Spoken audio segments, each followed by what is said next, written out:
Hello everyone. Today we are going to be doing a book talk. Now, what is a book talk? Well, it's simply where you just talk about books. Today we're going to be talking about one of my absolute favorite books ever about my favorite grade, good grief, third grade. It is by Collie O'Shaughnessy McKenna, and it is about sweet little Marcia Sienna. She has always gotten in trouble in school, all the time. Can any of y'all relate to that? Y'all hardly ever get in trouble though, right? Well, Marcia always got in trouble, literally all the time, until she promised her parents one day right before third grade that she was never going to get in trouble or never get sent to the principal's office ever again.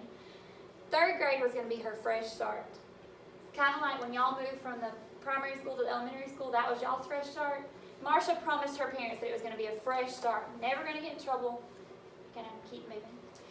Well, one day Marcia decides that on the first day of school, she's walking in and she's having a good old time, but all of a sudden, guess what happens? The mean old Roger Friday comes into her classroom. Now pause. Who is Roger Friday? Roger Friday is basically her arch nemesis. All through school, Roger Friday has done nothing but try to get Marcia in trouble.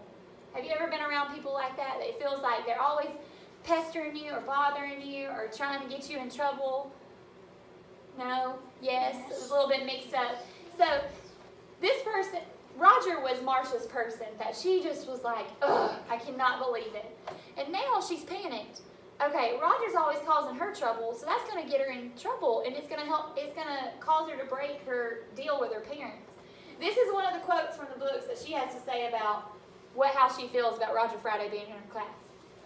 Marcia stomped back to her seat. As long as Roger Friday was in the same classroom, third grade was never going to be different. There was only one way to have a fresh start at Sacred Heart Elementary, and that meant to get rid of Roger Friday. Well, that seems a little dark for third grade. I don't think that she's going to quite get rid of him. And actually, she does the opposite. Their student teacher, Miss Mertlin, decides to pair everybody off to work on this big project. And guess who Marcia gets paired with? She's crossing her fingers, really hoping that her best friend will be her partner. But then, her worst fear is realized. Who does she get paired with? Roger Friday. What? How can you get paired with someone that you cannot stand? So, this is what she said about being paired with Roger Friday. Marcia leaned back in her seat. She felt dizzy. She felt weak. She felt like Miss Mertlin had just tossed a 50-pound rock on her stomach. There had to be some sort of mistake. She couldn't work with Roger Friday. So, this is a story about something every kid goes through. Having to be around, and every adult too. Sometimes we have to be around people that we maybe don't necessarily like, but I think that eventually Marcia can come to realize, just like we can come to realize too, that people that we maybe not necessarily like right off the bat, maybe they're just misunderstood, and maybe if we talk to them and communicate better with them, then everything will turn out all right. Do you think everything's going to turn out all right for Marcia and Roger? Yeah. I sure hope so, or good grief, third grade, it's not going to be good.